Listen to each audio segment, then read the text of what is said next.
Sekarang ini kita udah mulai masuk musim mudik dan gua nggak ada capeknya untuk ngingetin lo semua tentang apa aja sih yang harus kita lakukan persiapan mudik karena situasi dan kondisinya pasti akan berbeda.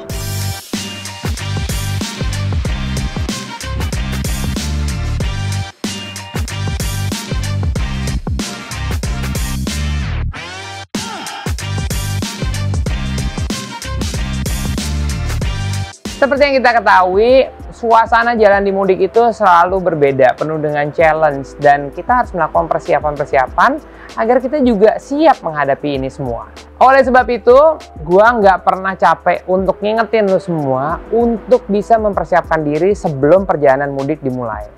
Mudik mungkin hanya terjadi di Indonesia, tapi itu tradisi kita. Jadi, sudah selayaknya lah kita yang menyesuaikan diri dengan keadaan mudik yang akan terjadi. Berikut beberapa tips mudik yang akan gua kasih di dalam video ini. Pertama adalah persiapan kendaraan.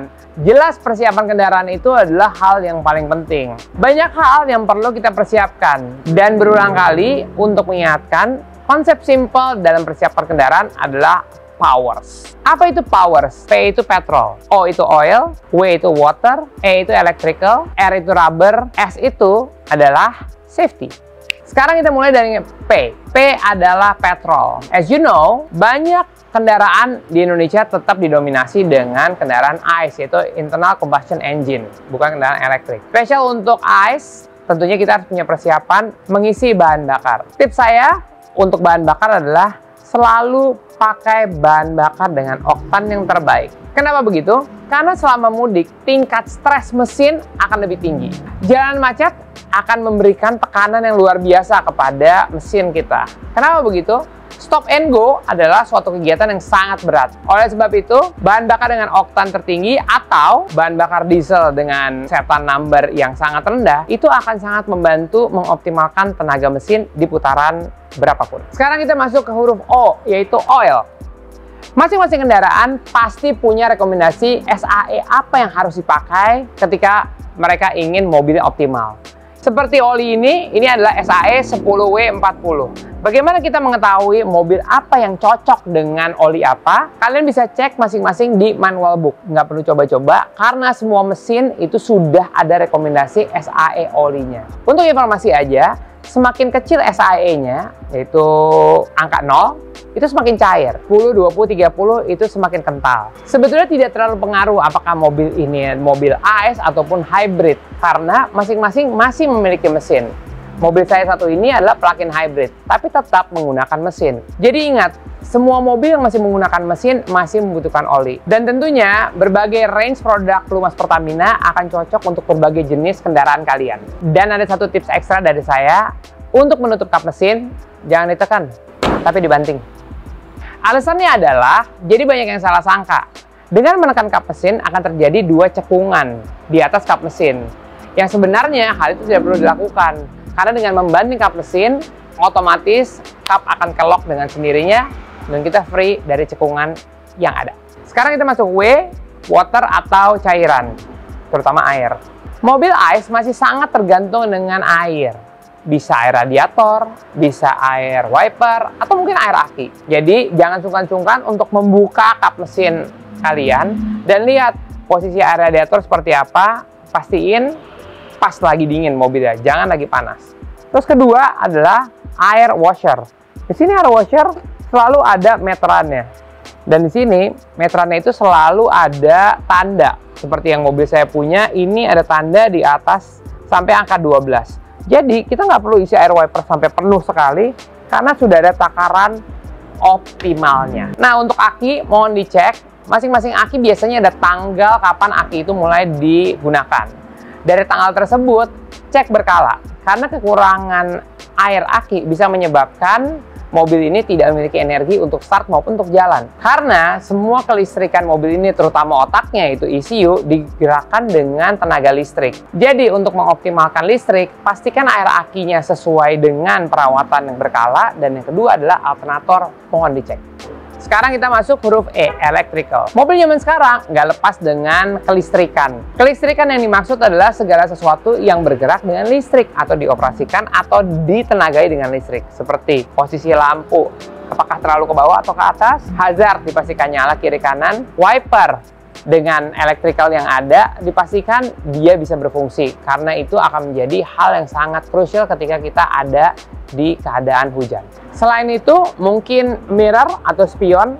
Pengaturan spion sangat amat penting, karena ketika kita berdesak-desakan di jalan, ada kalanya kita punya kesulitan untuk bisa berpapasan dengan kendaraan lain. Jadi mau mobil yang punya feature folding mirror, dipastikan feature itu jalan. Karena bagaimanapun juga, seorang driver harus bisa punya visibilitas di segala arah dengan baik. Huruf berikutnya adalah R, yaitu rubber.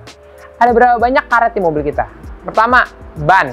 Kedua, karet wiper. Ketiga, karet kaki-kaki yang nggak kelihatan. Keempat, fan belt dan kawan-kawannya. Itu harus jadi fokus utama kita ketika kita mau mengadakan journey plan atau perjalanan yang cukup panjang. Karena barang-barang tersebut atau parts-parts tersebut adalah parts yang sangat amat krusial. Untuk angin tekanan ban, tentunya nggak usah coba-coba. Lihat aja di pintu supir, sebelah kanan ada stiker yang menunjukkan tekanan ban optimal itu di berapa PSI. Lalu yang kedua, untuk kaki-kaki. Kalau mobil belum berumur, di bawah 3 tahun, it's fine, no problem. Tapi kalau mobil yang mau dipakai perjalanan lebih dari 5 tahun, ada baiknya datang ke bengkel umum untuk cek dulu kaki-kaki seperti apa. Dan lebih baik lagi jika kita bisa datang ke bengkel resmi masing-masing merek kendaraan kita. Lalu, yang gak kalah pentingnya adalah karet wiper. Kita suka mengabaikan hal ini. Karet wiper bagaimanapun juga akan habis dimakan waktu, terutama tingkat kelenturan wiper tersebut. Jadi ini bukan parts yang mahal, tapi ini parts yang krusial apalagi kita akan berkendara di musim hujan. Jangan lupa diganti, karena pergantiannya nggak sampai 5 menit.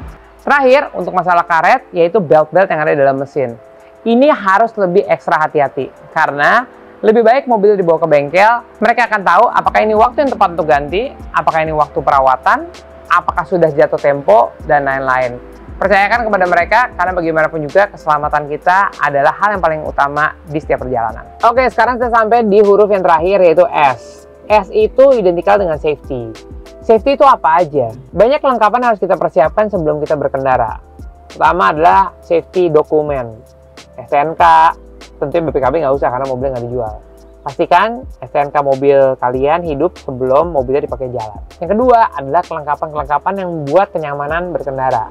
Contoh pertama adalah kartu tol. Pastiin saldonya ada dan tidak mengganggu pengendara lain ketika ada hambatan di pintu tol. Yang ketiga adalah bracket handphone. Nah, saya sendiri suka pakai bracket handphone di tengah. Kenapa? Karena kalau bracket handphone ada di kaca atau di bagian kiri atau di bagian kanan, di titik-titik ini itu ada airbag dan itu bisa membahayakan. Jadi pastikan taruh bracket handphone kalian di tempat yang tidak berbahaya. Secara regulasi sebetulnya nggak ada larangan kalau kita mau pakai holder untuk handphone. Akan tetapi kita harus bijaksana ketika kita mau menggunakan holder untuk mobile phone kita. Kenapa? Karena sebetulnya kecelakaan lalu lintas itu banyak terjadi karena distraction. Pastikan posisi handphone kalian dengan atau tanpa handphone holder itu tidak mendistract kita selama berkendara. Karena yang udah pasti berkendara itu full time job, bukan part time job. Lalu berikutnya adalah untuk menambah kenyamanan berkendara. Whatever it is, zaman sekarang ada zamannya gadget. Dan kita sangat tergantung dengan gadget. Karena sering banget kita perlu handphone ini untuk lihat Google Maps, untuk playlist lagu, dan lain-lain. Yang suka kelupaan adalah begitu handphonenya habis atau tabletnya habis, kita panik bagaimana cara nge-charge-nya. Jadi selalu pastikan bawa charging port dan 2 kabel support, karena we never know, kita selalu punya masalah di tengah jalan yang harus kita selesaikan, dan kabel untuk charging itu selalu punya masalah di mana-mana. Jadi pastikan hal itu kamu antisipasi sebelum melakukan perjalanan. Seperti kita ketahui, dunia sudah berubah.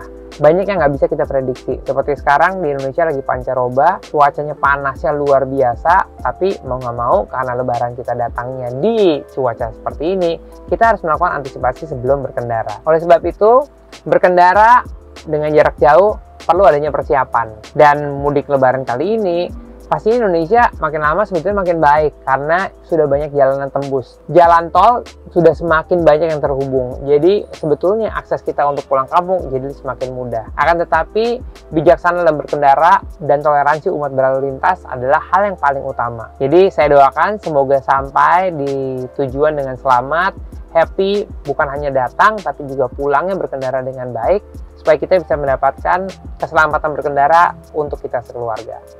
Saya Rifat Sungkar, saya ingin mengucapkan selamat Hari Raya Idul Fitri 1445 Hijriah. Mohon maaf lahir dan batin.